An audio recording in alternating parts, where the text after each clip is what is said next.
বংশে বসা আছেন এ অত্র এলাকার সর্বদিন শ্রদ্ধাভাজন ব্যক্তিবর্গ যারা, সামনে বসা মুসলমান ভাইরা, পর্দার আড়ালের সম্মানিতা মা এবং বোনেরা, প্রাণপ্রিয় চুয়াডাঙ্গাবাসী, আমি জানি এভাবে আপনারা কথা বলবেন, আপনারা বলতে থাকেন আমিও বলতে থাকি নাকি? গোনা আপনাদের হচ্ছে, কিন্তু ভাই কথা যে বলছেন তারই গোনা হচ্ছে। আমরা এখন কোরআনে যেহেতু প্রবেশ করেছি, কথা বন্ধ করেন। দল মত জাতি বর্ণ ধর্ম নির্বিশেষে আজকের এই অনুষ্ঠান, যার মাধ্যমে আজকে দাওয়াতটা নিয়েছিলাম আপনাদের এলাকার সেলিম হাফেজ আবু বকর সিদ্দিক, এই মাহফিলের বরেণ্য সদস্য যারা নিজেদের শ্রম দিয়ে, সময় দিয়ে, অর্থ সম্পদ দিয়ে যারা এই জান্নাতের বাগান সাজিয়েছে, সবাইকে নিয়ে আল্লাহর দরবারে শুকরিয়া জানাচ্ছি, যিনি আমাদেরকে কথা বলার শক্তি দিয়েছেন। কোরআনে কারীম জানিয়েছে খালাকাল ইনসান আল্লামাহুল বায়ান। আল্লাহ তাআলা বলেন আমি মানুষ বানিয়েছি, কথা বলার শক্তি দিয়েছি। আমাদের আল্লামাহুল বায়ানের উপরে চিন্তা ভাবনা করে আমরা পেয়েছি, বিজ্ঞান জানিয়েছে এই কয়েক ইঞ্চি কণ্ঠ দিয়ে আমরা কথা বলি। এক একটা কথা তৈরি হওয়ার জন্য 27টা স্তর পার করা লাগে। এগুলো সব আমার আল্লাহ তার ফেরেশতাদেরকে দিয়ে পার করিয়ে একটা করে কথা আমাদের মুখ দিয়ে বের করে দেয়। অথচ বাংলাদেশে দুঃখজনক হলেও সত্য, 15.5 বছর একটা অদৃশ্য শক্তি আমাদের এই কণ্ঠনালী চেপে ধরেছিল। যারা আল্লাহর দেওয়া বাক শক্তিকে রুদ্ধ করে দিয়েছিল, আল্লাহ তাদেরকে আজ রুদ্ধ করে দিয়েছে। ফালাম্মা নাসু মা যুকিরু বিহি ফাতাহনা আলাইহিম আবওয়াবা কুল্লা শাই। সূরা আনআম 44 নম্বর আয়াতের প্রথম অংশে আছে আল্লাহ তাআলা বলেন, যখন তারা আমি আল্লাহর নির্দেশ, আমি আল্লাহর আদেশ ভুলে গেল, তখন তাদের নিয়ামত আমি আল্লাহ যত ছিল সব খুলে দিলাম। তাদের শান্তি, তাদের স্বস্তি, তাদের টাকা পয়সা, তাদের ক্ষমতা, দিন যত গেল আমি আল্লাহ বাড়িয়ে দিতে থাকলাম। আমরা 2006 সালের 28 অক্টোবরের পর থেকে পৃথিবীর ইতিহাস যারা পাল্টিয়েছিল এই দেশে, আয়াতটা ওই সময় পড়ার পরে মনে করেছিলাম আল্লাহ মনে হয় এই মানুষগুলোকে পৃথিবীর মানচিত্রে আর জায়গা দেবেন না। অথচ দেখলাম 2 বছরের ব্যবধানে আল্লাহ তাদেরকে ক্ষমতা চেয়ার দিলেন। 5 বছর পরে মনে করলাম না, আর মনে হয় যাবে না, দেখলাম না আবার টিকে গেল। 5 বছর পরে দেখেছি আবার টিকে গেল। 24 সালেও তারা টিকে গিয়েছিল। পরের শব্দটা আমরা বাস্তবে মিলিয়ে দেখলাম সূরা আনআম 44 নম্বর আয়াত, 7 নম্বর পারা, 12 নম্বর পৃষ্ঠা, 2 নম্বর লাইনে এটা আছে। আল্লাহ পাক বলেন হাত্তা ইযা ফারিহু বিমা উতু আখাযনাহুম বাগতাতান। এই যে পৃথিবীর মানুষেরা কান খাড়া করে শোনো, এই মানুষগুলো যখন আমার দানকৃত বস্তু নিয়ে, এখানে ক্ষমতা হতে পারে, অর্থ হতে পারে, প্রভাব প্রতিপত্তি হতে পারে, এই বিষয়গুলো নিয়ে যখন এরা আনন্দে আত্মহারা হয়ে আছে, এরা আনন্দে যখন মেতে আছে, আখাযনাহুম বাগতাতান, আমি আল্লাহ হঠাৎ করে তাদেরকে ধরলাম। চুয়াডাঙ্গাবাসী, জালেমদেরকে ধরেন কে? এখানে ফাইল আল্লাহ নিজে কর্তা, হোম দিয়েছেন আল্লাহ, বহু বচন দিয়ে জানিয়েছেন এ পৃথিবীতে যারাই জালেম, আল্লাহর নিয়ামত পাওয়ার পরে আনন্দে যারা আত্মহারা হয়ে আল্লাহর জিকির যারা ভুলে থাকে, তাদেরকে সরাসরি আমার আল্লাহ নিজে অ্যাটাক করেন। আল্লাহ পাক বলেন আমার ধরনটা লক্ষ্য করো, আখাযনাহুম, আমি নিজে তাদেরকে ধরলাম, বাগতাতান, আকস্মিক ভাবে, ফাইদাহুম মুবলিসুন, এই মানুষগুলো হতাশ হয়ে গেল। আপনি 2024-এর 5 আগস্টের সাথে আয়াতটা মিলান, আমার মনে হয় খাপের খাপ মিলে যাবে। ওরা কিন্তু আনন্দে ছিল। এই জালেমেরা কোনোদিন চিন্তা করে না যে আমাদের দুপুরের খাবার খাবার সময় পাবো না। যদি চিন্তা করতো জীবনও রান্না করতো না। কথা বলেন না কেন? বিকাল 3টার ভেতরে ছেলে মেয়েরা আছে, তাদের ঘরে যা পেয়েছে ওইগুলো লুকিয়ে রাখতো। এমন এমন জিনিস দেখিয়েছে যেটা এখন আর দেখানো সম্ভব না। কথা বলে না কেন? আল্লাহ বলেন মানুষগুলোকে আমি আকস্মিক ভাবে ধরলাম, তারা হতাশ হয়ে গেছে, এমন নিরাশ হয়ে গেছে। তাদের চেহারার দিকে নবী আপনি তাকাবেন, দেখবেন ওদের চেহারার ভেতরে হতাশা।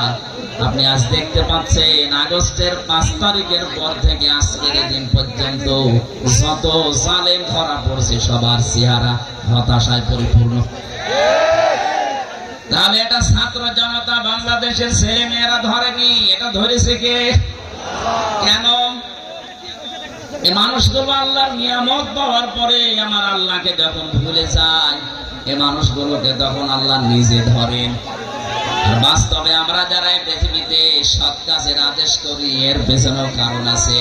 ফালাম্মা নাসু মা যুক্কিরু বিহি আমজাইনাল্লাযীনা ইয়ানহাউনা আনিস সূ ইলা আখিরি আয়াত। আল্লাহ পাক বলেন মানুষ যখন আমার নির্দেশ পাওয়ার পরে আদেশ পাওয়ার পরে ভুলে যায়, এই মানুষগুলোকে তখন আমি আল্লাহ শাস্তি দেই। তাদেরকে শুধু বাঁচিয়ে রাখি যারা দুনিয়াতে সৎ কাজের আদেশ করতো আর এদের অন্যায় কাজে বাধা দিত। এই 15.5 বছরে আয়াতটা আপনি মিলাবেন, সূরা আরাফে আছে।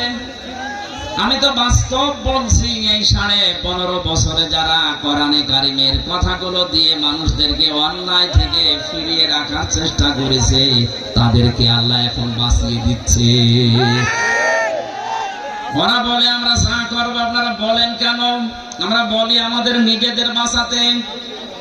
এই যে স্টেজটা দেখতে পাচ্ছেন, এটা মনে করেন 1 তলা, এর উপরে আর 1 তলা আছে। নৌকা চলতেছে সমুদ্রে, নিচ তলায় পানির ব্যবস্থা নেই, উপর তলায় একটা পানির ব্যবস্থা করা আছে। নিচের লোকগুলো শুধু মাঝে মাঝে সিঁড়ি বেয়ে যায় উপরে পানি আনতে। উপরের লোক যদি বলে কি করেন এত ডিস্টার্ব, নিচেই তো পানি আছে হাতের নাগালে, খুলে নিতে পারেন না তক্তা?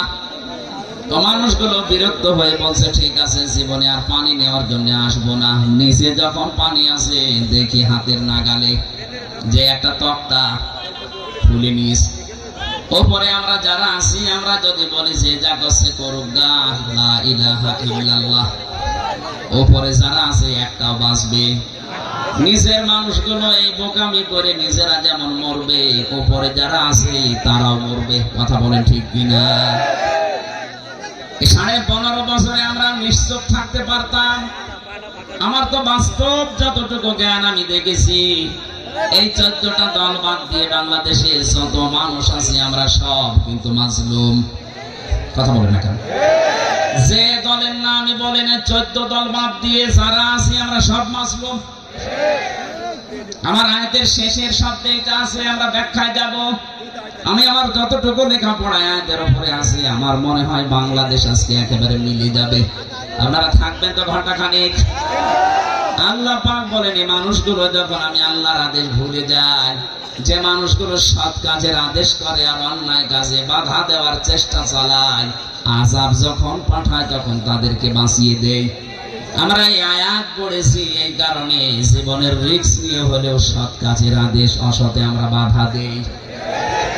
উপর তলায় আসি বলে বেশি থাকবো তা না, যা করছেন নিচে বসে বসে, এটা যদি উপর থেকে বাধা আমরা না দেই, যত আল্লাহর বড় হলে আমরা উপরে থাকি, আপনারা ডুবলে আমরা ডুববো। এখানে 56,000 বর্গ মাইলকে এমন নিরাপদ রাখতে চাই যেন নিচে কেউ নৌকার তক্তা খুলতে না পারে। আজকে একজন উপদেষ্টার নাম নিয়ে সারা বাংলাদেশ না সারা বিশ্ব থেকে ঝড় উঠেছে, তাকে বাদ দেওয়া হোক। কেন? কারণ এই লোকটার 9টা দোষ বের হয়েছে। 1 নাম্বার, সে সমকামিতা প্রমোট করে। সে চায় যে পুরুষে পুরুষে বিয়ে হোক, এটা আল্লাহর নিষিদ্ধ কাজ। একটা বলে এটা আল্লাহ পাক বলেন যায়্যিনা লিন-নাসি হুব্বুশ শাহাওয়াতি মিনান নিসা। পৃথিবীতে আমি কয়েকটা জিনিসকে মানুষের ভেতরে আকর্ষণীয়, লোভনীয়, সুশোভিত করে দিয়েছি। তার ভেতরে 1 নাম্বারে নারী। মেয়েদের প্রতি পুরুষের আকর্ষণ, এটা স্বাভাবিক। তৈরি করেছেন কে? আল্লাহর এই নির্দেশকে যারা ডাইভার্ট করে এখন পুরুষে পুরুষে বিয়ে করতে চাচ্ছে, এইরকম মানুষকে যারা উপদেষ্টা বানিয়েছে এদেশের 16 কোটি মানুষ মানে না। আপনি বাইরের দেশেও খবর নেন, যাদের ঈমান আছে তারা এই লোককে মানতে পারে না। এটা যেহেতু শুধু তাফসীর মাহফিল না, এখানে সব দলের মতের ধর্মের লোক আছে আমি জানি। এটা শুধুমাত্র এদেশে যারা মুসলিম দাবি করছে তাদের অনুষ্ঠান না। আপনি দেখবেন রাস্তা দিয়ে আসার সময় কত হিন্দু পর্যন্ত বউ ছেলে নিয়ে আসতেছে। হাদা বায়ানুল লিন্নাস হুদাল লিন্নাস, মানুষ কত বাচ্চা যারা বিবেচিত আজকের এই অনুষ্ঠান তাদের জন্য। সুতরাং আমার সামনে এখন এই 10,000 20,000 মানুষ না, আমি 18 কোটি মানুষের দায়িত্ব নিয়ে বলছি, তাড়াতাড়ি অবিলম্বে এই শয়তানকে আপনারা বাদ দিন। তার নাম বলতে চাই, আপনারা বুঝে ফেলেছেন। কথা বলেন এখন, আমরা চাই ওনাকে যেন না রাখা হয়। সবগুলো আমার বলা দরকার নেই, একটা যেহেতু বলেছি, উনি আল্লাহর নিষিদ্ধ কাজ, নারী পুরুষের আকর্ষণ নষ্ট করে নিজের স্ত্রীকে দিয়ে পর্যন্ত সিনেমা বানিয়েছে ব্যাচেলার। আপনি দেখবেন 3rd-person সিঙ্গুলার নাম্বার, এই সমস্ত সিনেমাগুলো আমি নিজে উপন্যাসে পড়েছিলাম বিশ্ববিদ্যালয়ে থাকাকালীন। এখন দেখি ওইগুলো দিয়ে সিনেমা বানিয়েছে, যেগুলো পরকীয়া প্রেম উস্কে দেয়। ওনার স্ত্রীকে দিয়ে এই সিনেমা বানিয়ে উনি মানুষের ভেতরে পরকীয়া প্রেম, এটা আল্লাহর নিষিদ্ধ কাজ। পরকীয়া প্রেম যেটা, এটা নিষিদ্ধ কাজ না। কোন হিন্দুকে বলেন, সেও মানবে না। যদিও সে আল্লাহ বিশ্বাস করে না, তারপরও সেই অবৈধ কাজ মানে না।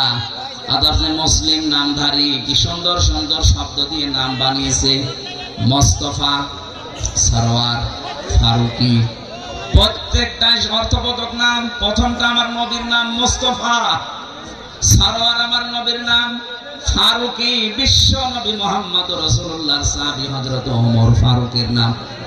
এত সুন্দর সুন্দর জিনিস দিয়ে নাম বানালেন আর কাম করছেন সব উল্টা। ফারুক মানে সত্য মিথ্যার পার্থক্যকারী, আর আপনি সত্য মিথ্যা সব মিশ্রণ ঘটিয়ে সব এক করে দিচ্ছেন। এই জন্য জীবন যতদিন আছে আমরা চাই আমরা যেন আল্লাহর আযাব এবং গজবে আপনার মতো না পড়ি। এই কারণে আমরা বাধা দেই, প্রতিবাদ করি। যদি আমাদের সামর্থ্য যতটুকু আছে এটাও বন্ধ করে দেই, আল্লাহর কসম দাউদ নবীর জামানায় যেভাবে বানর বানিয়ে দিয়েছে আমাদেরকেও বানিয়ে দেবে। আমরা তো আমাদের বাঁচার জন্য প্রতিবাদ করছি। এই 14 দলটা বাদ দিয়ে বাকি যারা আছে আপনি তাকান, জীবনের উপরে রিস্ক নিয়ে তারা কিন্তু প্রতিবাদ করেছে, এখনো করছে। এখানে চাচ্ছি এ দেশটা যেন অশান্ত না হয়। এই কি করেন, বিবেক নেই মনে হয়। কি শুরু করেছেন, কষ্ট হচ্ছে তো দেখতে পাচ্ছি। এভাবে থাকেন ভাই,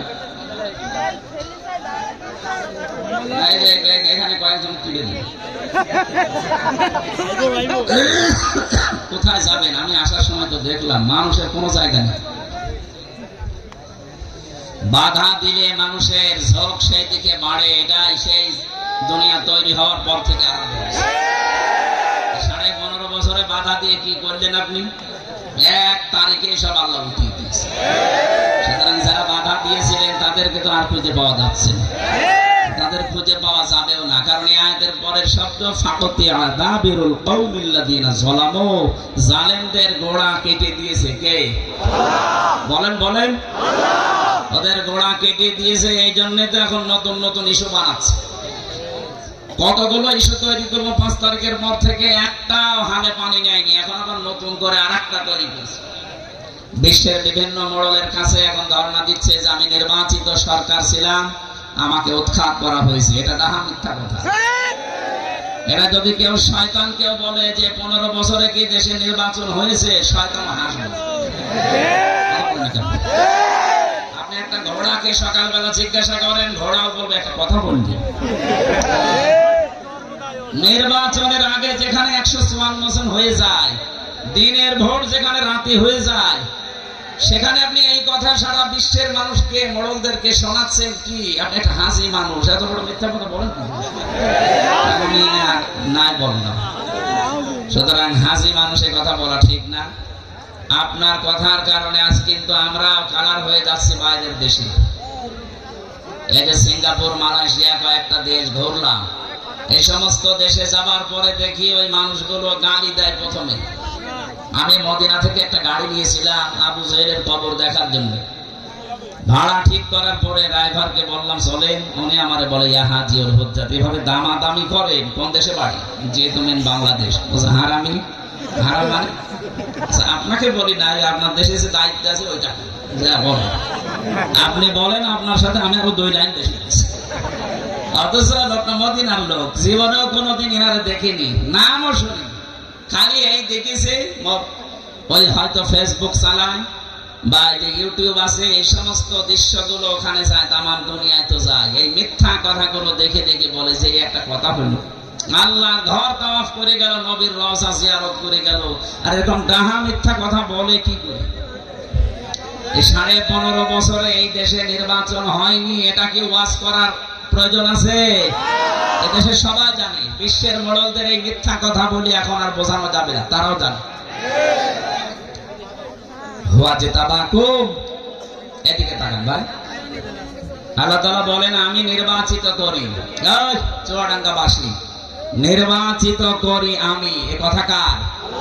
সূরা হজ 78 নম্বর আয়াতের মাঝে আছে হুয়া যে তাবাকুম, আমি তোমাদেরকে নির্বাচিত করি। নির্বাচিত করা হয় যে পদ্ধতির মাধ্যমে, ওই পদ্ধতির নাম নির্বাচন। নির্বাচন ছাড়া নির্বাচিত করা যায়? বলেন বলেন। তা আপনি যে বলেন যে আমি নির্বাচিত, তো নির্বাচন তো হয়নি, আপনি কিসের নির্বাচিত?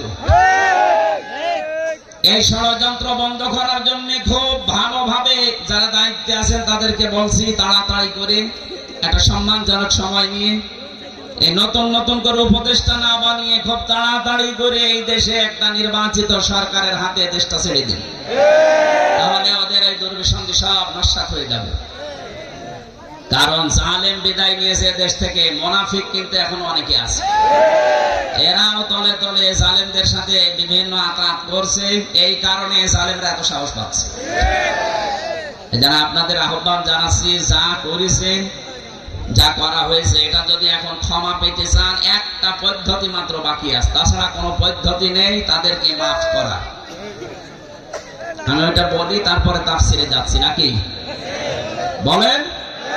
নবীদের কাছে একটা মহিলা এসেছে, যুবতী মেয়ে, বলছে হে রাসূল আমি জিনা করে ফেলেছি। 3 বার বলার পরে নবীজি বলেন কথা কাউকে বলবা না, সেইতে যাও। মেয়েটা বলে না, আপনি আমাকে মুক্ত করেন, জিনার এই অপরাধ থেকে আমি মুক্ত হয়ে দুনিয়া থেকে বিদায় নিতে চাই, এই অপরাধ নিয়ে আমি আল্লাহর দরবারে যেতে চাই না। কারণ আমি নিজে কোরআন পড়ি, কোরআন বুঝি, শয়তানের ধোঁকায় নফসের জালে কাজটা করে ফেলেছি, যৌবনের তাড়নায়। কিন্তু আমি এখন ক্ষমা পেতে চাই, মাপ পেতে চাই, মুক্ত হতে চাই, পরিত্রাণ পেতে চাই, আপনি আমাকে দয়া করে অপরাধ থেকে মুক্ত করেন। নবীজি বললেন ঠিক আছে, এখনই না, বাড়ি চলে যাও, সন্তানটা যতদিন খালাস না হবে ততদিন আসবা না। ঠিক 10 মাস 10 দিন পরে এসেছে, বলে হে রাসূল এই দেখেন আমার ছেলে। নবীজি বললেন না, এখন না, এই সন্তানের তো বাবার ঠিক নেই, এই জন্য তোমাকে 2 বছর দুধ দেওয়া লাগবে।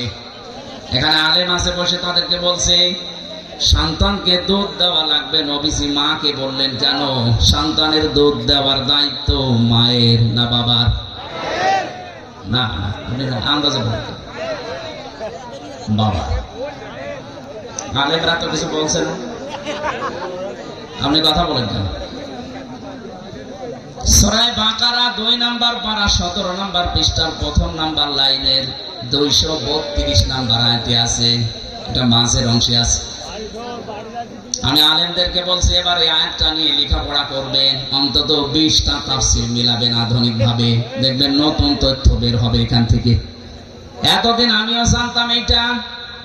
আল্লাহ পাক বলেন ওয়ালা ওয়ালিদাতু ইরদিনা আওলাদাহুন্না হাওলাইনি কামিলাইনি লিমান আরাদা আইয়ুতিম্মার রাদা।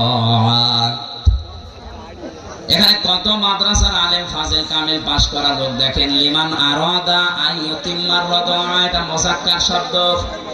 দুধ পান করাও 2 বছর, এই কথা বলার পরে আল্লাহ মুযাক্কার দিলেন, মুয়ান্নাস দেয়নি। মায়ের নাম না দিয়ে বাবার নাম দিলেন কেন?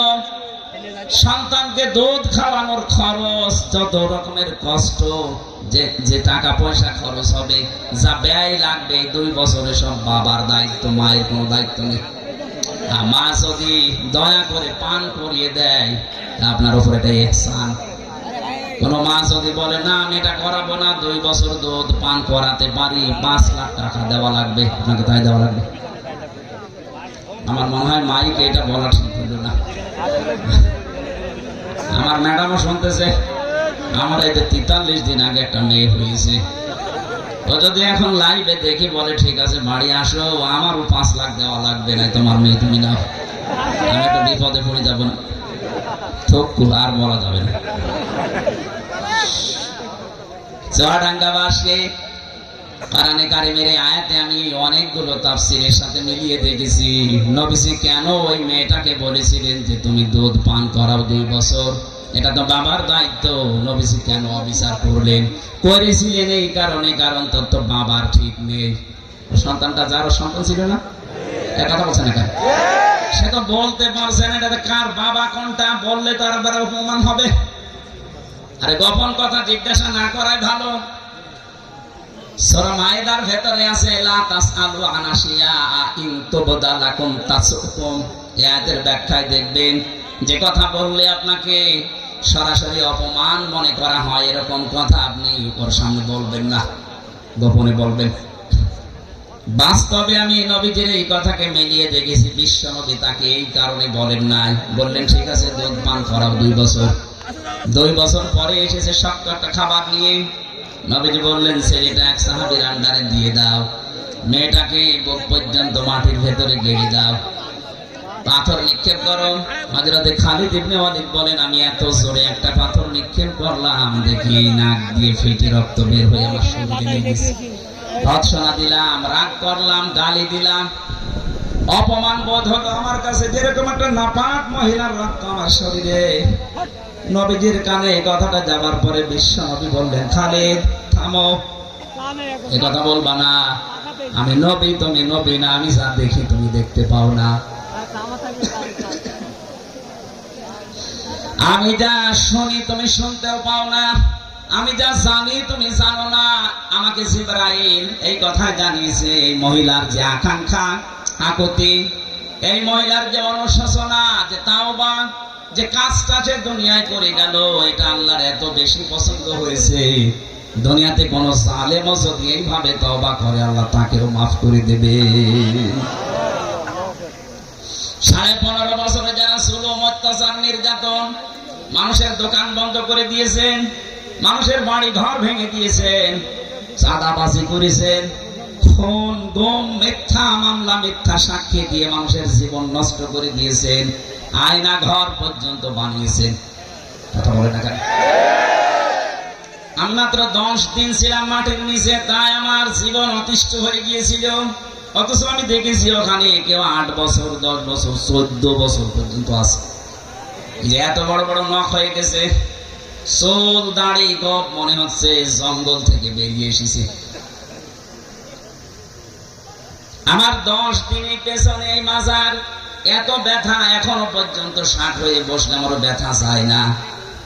মুফতি ফখরুল আমার সাথে ছিল, আমাকে বলছিল ভাই আপনার সাথে কি করা হয়েছে আমি জানি না, আমার এই পায়ের ভেতর দিয়ে হাত দিয়েছিল, এইভাবে হাত দিয়ে সামনে যে লোহার ব্যারিকেড এই জায়গায় টাঙিয়ে দিয়েছে, এরপরে দিয়েছে ওই জায়গায় হ্যান্ডকাফ লাগিয়ে। আরে তো 5 মিনিট 10 মিনিট না, 24 ঘন্টা এভাবে তালা লাগানো থাকে। 1.5 মিনিট থেকে 2 মিনিট সময় দেয় টয়লেট করার জন্য। সকালে কয়েকটা পচা ছোলা দেয়, দুপুরে যে খাবার দেয় মনে হচ্ছে কেউ মাখিয়ে দিয়েছে, খেলে খান, না খেলে ফেলে দেন। কেউ তো জানে না দুনিয়ায় যে আপনি বেশি আছেন কিনা। এই যে এত বড় বড় নখ দিয়ে মানুষ দেখলাম দেওয়ালের সাথে খুশিয়ে খুশিয়ে লিখে রেখেছে মোবাইল নাম্বার, নিচে ছোট করে লিখেছে ভাই যদি কেউ বাইরে যেতে পারেন এই নাম্বারটা একটু বলবেন যে আমি বেশি আছি।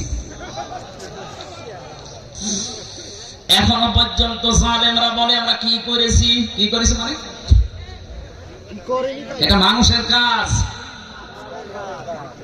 রিমান্ডে যারা আমার দায়িত্বে ছিল, মাঝে মাঝে ভাবতাম আল্লাহ এই মানুষগুলো বাইরে যে এরা সংসার করে কি করে, এদের কি বিবেক মরে গেছে নাকি?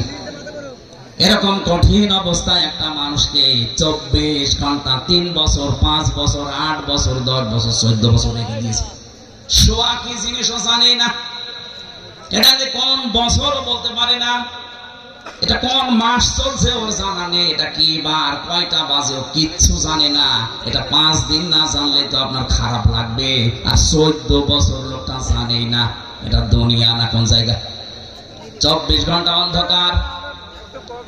এই কঠিন পরিস্থিতি যারা তৈরি করেছিলেন, যারা এর সাথে জড়িত, এখন যদি তারা বলে আস্তাগফিরুল্লাহ, আল্লাহ মাফ করে দাও, হবে? আরে ভাই, আপনি তো আল্লাহর কাছে অপরাধ করেননি, আপনি অপরাধ করেছেন হামজার কাছে। আপনার কারণে আমার মেয়েটা আমার এখনো পর্যন্ত চেনে না। 3টা বছর আপনি ফাঁসির কন্ডেম ছেলে আমার রেখে দিলেন। কি করেছিলাম বলেন তো?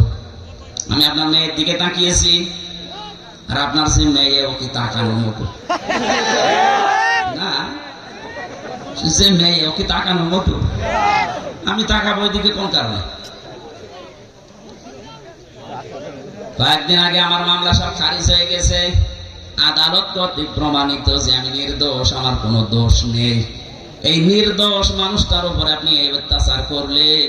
11 ঘন্টা আমার মা বাবা আর শ্বশুর শাশুড়ি স্ত্রী কষ্ট পাবে জন্য আমি বলি নাই। কালো কাপড় দিয়ে আমার চোখ বেঁধে দিয়ে, পেছনে হ্যান্ডকাপ লাগিয়ে, ডান্ডা বেড়ি দিয়ে পার মাজার সাথে দড়ি দিয়ে 11 ঘন্টা মাটির নিচে আমার টাঙিয়ে রেখেছে। আমি জানি না যে কোন ওয়াক্ত নামাজ চলছে, আন্দাজে 4 ওয়াক্ত নামাজ পড়েছিলাম ইশারায়। নামাজের কথা বললে শুধু গালি দেয়, যে নামাজ পড়লে যদি কিছু হয় আমার হাত থেকে আপনারা নিয়ে থাকতো। দেখেছেন কি কথা, কি বলবে তার বড়? আল্লাহর ভুল ধরে। আমি তো হামজা ছোট মানুষ, আল্লাহর ভুল ধরে। এই কাজগুলো যারা করেছেন, আমি সহ 1,10,000 মানুষ জেলখানায় ছিল ওই সময়। আমি যতটুকু দেখেছি 100 জনের প্রায় 70 জন মানুষ মিথ্যা মামলায় জেল খাটতেছে, কিচ্ছু জানে না। আপনার কারণে মাওলানা মহিউদ্দিন 8-10 বছর 15 বছর বাড়ি থাকতে পারে না, ওর চরিত্র খারাপ। আপনার জমির আইল ঠেলেছে, এক কথা বলে না কেন? এরকম বহু মহিউদ্দিন বাংলাদেশে কত মানুষ। আমি এক একজনের সাথে ছিলাম। জনাব তারেক জিয়া পিএস, নুরউদ্দিন মিয়া অপু ভাই আমার সাথে ছিলেন 3 বছর। ওনার বন্ধু গিয়াসউদ্দিন মামুন ছিল 17 বছর আছে, বের হয়েছে কিছুদিন আগে। বিএনপির এক একজন মানুষের নামে আমি মামলা দেখেছি, 313টা 536টা পর্যন্ত মামলা পেয়েছি। আমার যে খাবার দিয়েছে তো বলতাম, ভাই কয়টা মামলা, কি করেন? বিএনপি করতাম, বড়গোনায় বাড়ি, মামলা কয়টা? 313টা। মনে আছে বদরের ময়দান কায়েম করে ফেলেছে। বলে তো একটা মানুষকে 313টা মামলা দেয় কোন বিবেকে? আমার তো 2টা দিয়েছিল, তাই 3 বছর। ও 313টা কিয়ামত হয়ে যাবে। কথা বলেন না কেন? এই জন্য আমি আপনাদেরকে বাঁচাতে চাই। এটা যেহেতু রেকর্ড হচ্ছে, সারা পৃথিবী কালকে যাবে, এমনকি যারা পালিয়েছে ওই জালেমরাও শুনছে। আপনারা যদি এখনো পর্যন্ত মাপ পেতে চান, শুধু আস্তাগফিরুল্লাহ হবে না, যার কাছে যে ধরনের অপরাধ করেছেন আগে তার কাছে যে মাপ চাবেন, তার ক্ষতিপূরণ দেবেন, এরপরে পড়বেন আস্তাগফিরুল্লাহ। এই কথা বলেন না কেন? হাদিসের অর্থ যদি না বুঝে থাকেন, আপনার এই ওয়াজ শুনতে আসা, তাফসীর শুনতে আসা ব্যর্থ। বুঝেছেন কিনা বলেন তো? কিভাবে মাপ চাইতে হবে আমি পদ্ধতিটা বললাম। নবীজি ওই মহিলাকে বলতে পারতেন না, যাই হয়েছে হয়েছে, তুমি আস্তাগফিরুল্লাহ গোপনে পড়ে নাও, বলতে পারতেন না? কিন্তু বলেননি, ওনাকে শাস্তি দিয়ে তারপরে বলেছে এবার আস্তাগফিরুল্লাহ পড়ো। আজ আপনারা 15.5 বছরে যা করেছেন, পৃথিবীর ইতিহাস পাল্টিয়ে ফেলেছেন। সুতরাং এখন শুধু আস্তাগফিরুল্লাহ পড়লে হবে না, আপনাকে ফিরে আসার জন্য যার কাছে অপরাধ করেছেন তার কাছে স্বীকার করা লাগবে। এবং স্বীকার করলেই হবে না, 15.5 বছরে তার যে ক্ষতি করেছেন ওই ক্ষতিপূরণ দেওয়া লাগবে। আপনার কারণে বহু মানুষ ব্যবসা করতে পারে নাই, চাকরি পায় নাই, এই কথা বলেন না কেন? মিথ্যা মামলায় ঝুলে ঝুলে জীবনটা নষ্ট করে ফেলেছেন। কেউ আম বাগানে, কেউ বাঁশ বাগানে, কেউ ধানের খেতে শুয়ে শুয়ে রাত কাটিয়েছে বছরের পরে বছর। এত কিছু করার পরে আপনি এখন আস্তাগফিরুল্লাহ পড়বেন আর আল্লাহ আপনাকে মাফ করে দেবে, কি আর কি নাকি? আশা করছে আপনি হাদিসের অর্থ বুঝে ফেলেছেন এবং যারা শুনছে ওই জালেমরাও বুঝেছে। বাঁচতে যদি চান এই মহিলার মতো তওবা করেন। এবার আমি একটা তথ্য বলছি, সূরা ফুরকান 68 নাম্বার আয়াত। এই পৃথিবীতে 3টা অপরাধের সাথে যারা জড়িত থাকবে এই মানুষগুলোর শাস্তি হবে ডবল। কয়টা? আরো জোরে বলেন। এটা কিন্তু ক্লাস চলছে, ক্লাসে যদি এভাবে কথাবার্তা হয় না, আপনারা বেশি বলছেন, ক্লাসের মতো জবাব দেবেন। 3টা অপরাধ করলে শাস্তি দেবে কয়টা? ডবল। জোরে বলেন কয়টা? এখন আপনি দেখেন তো এই 3 অপরাধ আপনার ভেতরে আছে কিনা। ওয়াল্লাযীনা লা ইয়াদউনা মা'আল্লাহি ইলাহান আখারা। আল্লাহ পাক বলেন যারা আমি আল্লাহর সাথে অন্য কাউকে ডাকে, এই যে মা'আল্লাহ, আল্লাহর সাথে অন্য কাউকে যারা ডাকে, এটা বাংলাদেশ, ভারত আর পাকিস্তানে বেশি। আমরা এই দেশগুলোতে আল্লাহকে ডাকি না তা না, আল্লাহর জিকিরও চলছে, কিছুক্ষণ পরে দেখি আল্লাহর পাশাপাশি অন্য কাউকে ডাক দেন। কে আলী বাবা, শাহ আলী বাবা, কে আল্লাহ বাবা, ফতে বাবা বলছে। কথা বলছে না, সে যে করুক সে যেন শুধরে নেয়। আল্লাহর সাথে অন্য কাউকে ডাকা, আরো জোরে বলেন, আরো জোরে বলেন। এমনকি আল্লাহর নামকে কেউ ইলহাদ করতে পারবেন না, পরিবর্তন করে ফেলবেন না। ওয়াদারুল্লাযীনা ইলহাদুনা ফি আসমাই, সূরা আরাফ 9 নাম্বার পারা 13 নাম্বার পৃষ্ঠা 4 নাম্বার লাইনের 180 নাম্বার আয়াতের মাঝে আছে। আল্লাহ পাক বলেন আমার নামকে তোমরা ইলহাদ করবা না, উলটপালট করবা না, ছোট বড় করবা না। আজ যারা কালেমাকে লা ইলাহা ইল্লাল্লাহ পুরা কালেমা না পড়ে শুধু হালকা লা ইলাহা হবে, বলেন বলেন, শুধু ইল্লাল্লাহ ইল্লাল্লাহ হবে, আপনাকে পরিপূর্ণ করা লাগবে। তাম্মাত কালিমাতু রাব্বিকা সিদকাও ওয়া আদলা। আল্লাহ বলেন আমার কালামটা পরিপূর্ণ করে দিয়েছি। আপনি কোথায় পেয়েছেন যে শুধু লা ইলাহা বলা লাগবে? এই জন্য আল্লাহর নামকে কেউ যদি ইলহাদ করে, পরিবর্তন করে ফেলে, আল্লাহ বলেন তাদের সাথে তোমরা ডাকবা না আমাকে। এরপরেও যদি বলেন আমার বাবা বলেছেন, যা বাবার সাথে জাহান্নামে যা। এর চাইতে সত্য কথা আমার জানা নেই। আমি আপনার বিবেকের উপরে কড়া নাড়লাম, এরপরও যদি কারো বিবেকে কাজ না করে জানতে হবে ওর বিবেকের উপরে কুকুরে পোশাক দিয়েছে। ও বলছে ঠিক। আজকে থেকে সিদ্ধান্ত নিয়ে যাবেন এই মাহফিলে এসে আল্লাহর সাথে অন্য কাউকে আমি আর ডাকবো না, এমনকি রাসূলুল্লাহকে না। রাসূলুল্লাহর নামে জিকির করা জায়েজ নেই। যারা না বোঝে ইয়া রাসূলুল্লাহ জিকির করেন, আপনি শিরক করছেন। জিকির হবে কার নামে? দরুদ হবে রাসূলুল্লাহর নামে। সোহেল চৌধুরী নায়ক, নাম শোনেননি? এই লোকটা হত্যার মামলার যে আসামি ছিল মামুন ইমন, ইনি আমার সাথে ছিল, মাঝে মাঝে আসতো, তো ভেতরও এরকম মস্তান। ও একদম ফজরের আগে আমরা যখন তাহাজ্জুদ পড়তে উঠি ওই সময়, এখন বের হয়েছে 25 বছর পরে বের হই, ওই সময় দেখেছি উনি জিকির করছে উঠে, ইয়া রাসূলুল্লাহ কি গো? একদিন বললাম ভাই আপনি এই জিকির করেন মানে? আচ্ছা মহব্বতে না, এটা মহব্বতের জিকির না, আপনি শিরক করছেন। এই আয়াত দিয়ে তাকে আমি বুঝিয়েছিলাম আল্লাযীনা লা ইয়াদউনা মা'আল্লাহি ইলাহান আখার। আল্লাহ পাক সাথে ডাকছেন, আল্লাহর সাথে সাথে আপনি অন্য কাউকে ডাকতে পারবেন না। ওর পরে দেখলাম তার কয়েকদিনের ভেতরে এই জিকির বাদ দিয়ে আল্লাহর 99টা নাম মুখস্থ করে ফেলেছে। তখন পাঁচে মাসে জিকির করতো, ইয়া রহমান ও ইয়া রহিম ও ইয়া গফফার, হ্যাঁ এটা করে। ওয়ালিল্লাহিল আসমাউল হুসনা ফাদউহু বিহা। আমি আল্লাহর অনেক সুন্দর সুন্দর নাম আছে, যে নামে পারো আমাকে ডাকো, কিন্তু সাবধান আমার নামকে উলট পালট করবা না। সুতরাং যারা দলিলবিহীন এই জিকির করেন, আল্লাহর সাথে অন্য কাউকে ডাকেন এবং আল্লাহর নাম অর্ধেক করে ফেলেন অথবা আল্লাহর নামের সাথে অন্য কিছু যোগ করেন, ছোট বড় করে ফেলেন, পরিবর্তন করে ফেলেন, আপনারা থামবেন নাকি চালিয়ে যাবেন? আমি তো বলছি এটা শুধু আপনার জন্য না, এটা রেকর্ড হচ্ছে। সারা বাংলাদেশ সহ বিশ্বের বহু মানুষ এখন লাইভ দেখছে। আল্লাহর সাথে যারা অন্য কাউকে ডাকেন, আল্লাহর কসম আপনার শাস্তি হবে মরণের পরে ডবল। সুতরাং ওই ব্রাহ্মণবাড়িয়া তাহেরি ভাইয়ের মতো যেন কেউ জিকির করবেন না। 2 নম্বরে ওয়ালা ইয়াকতুলুনান নাফসাল্লাতী হারামাল্লাহু ইল্লা বিল হক। আদালত কর্তৃক, বিচারালয় কর্তৃক প্রমাণ করা ছাড়া কোনো মানুষকে আপনি হত্যা করতে পারেন না। অথচ আগস্টের 5 তারিখের আগে 3732 জন মানুষ হত্যা হয়েছে এই দেশে। তাই কথা বলা লাগবে। মানুষগুলো মারার পেছনে একটাও যুক্তিসঙ্গত কোনো কারণ নেই, আদালত কর্তৃক প্রমাণিত কোনো দলিল নেই। আপনি নিজের ইচ্ছা মতো মারলেন, কথা বলে রাখেন।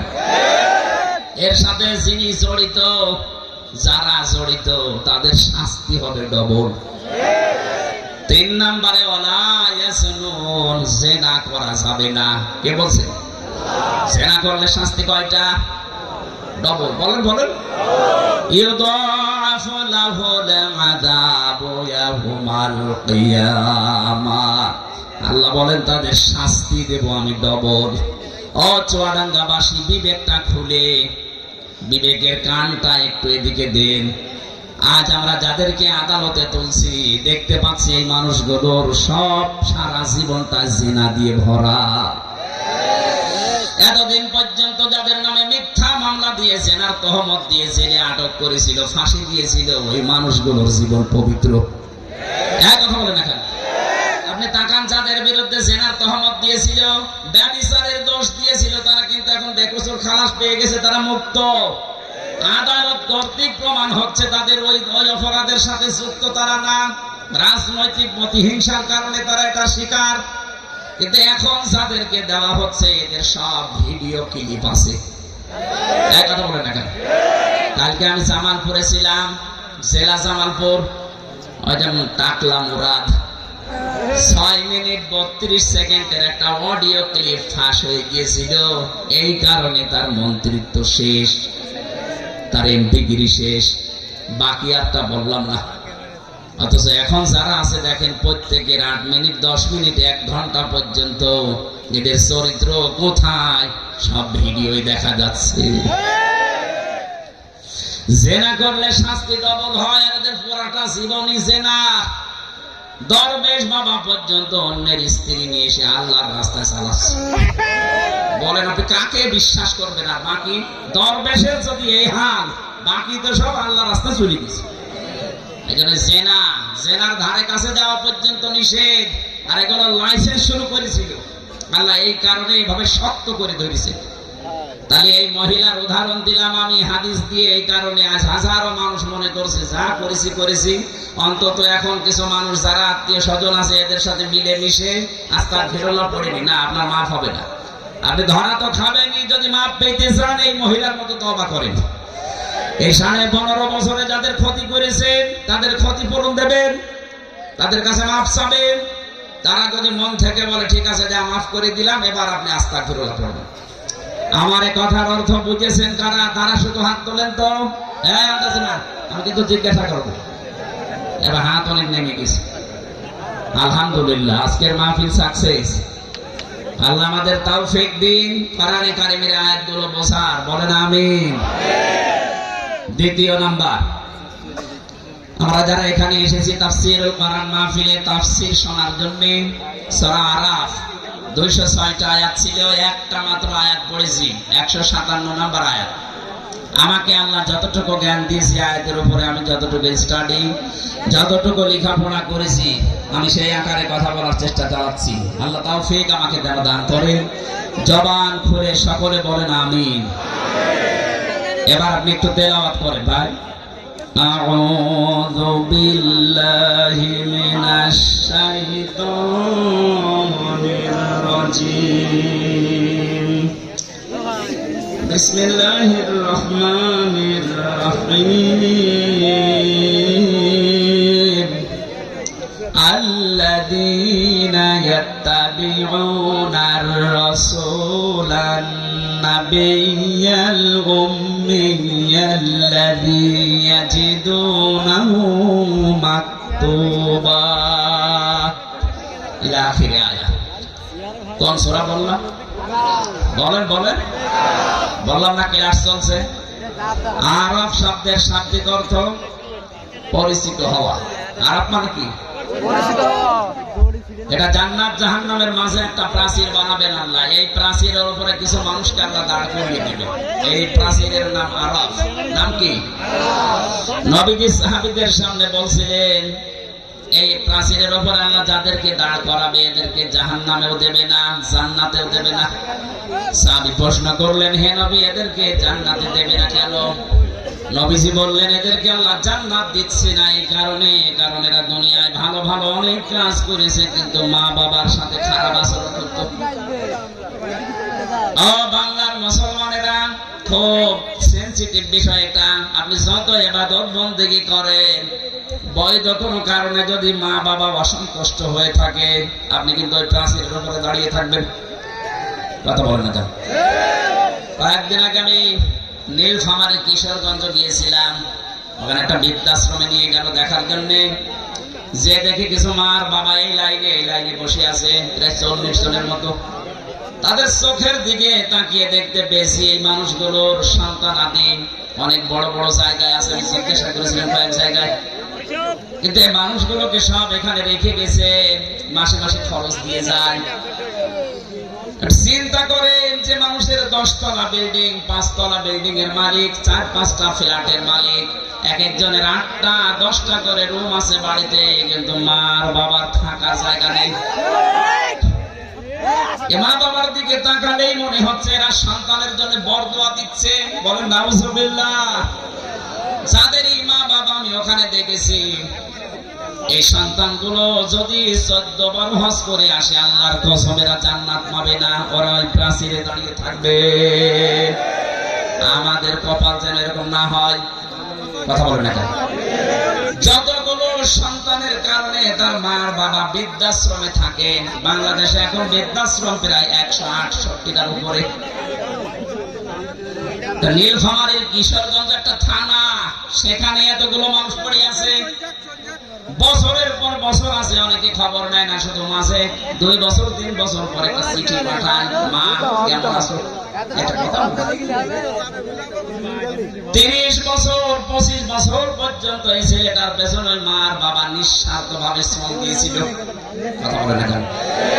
অথচ আজকে এই সন্তান রেখে গেছে তার মাকে। আমার যতটুকু দেখলাম, যাদের কারণে রেখে যায় সন্তানগুলো মার বাবাকে বৃদ্ধাশ্রমে বলে, এর পেছনে কয়েকটা কারণ আছে। একটা কারণ ওই ছেলেটার বউ। কথা বলছেন না? হাজারো বউ এই দেশে আছে, তারা চাই না যে আমার শ্বশুর শাশুড়ি আমার সাথে একসাথে থাক। এরকম বউ দেশে নেই। সম্মানিত মা বোন, আমি জানি হাজার হাজার মা বোন আপনাদের সাথে ডবল, ওরা বিভিন্ন জায়গায় বসে আছে। আমি সবাইকে এক মনে করে কথা বলছি। আমার ইমান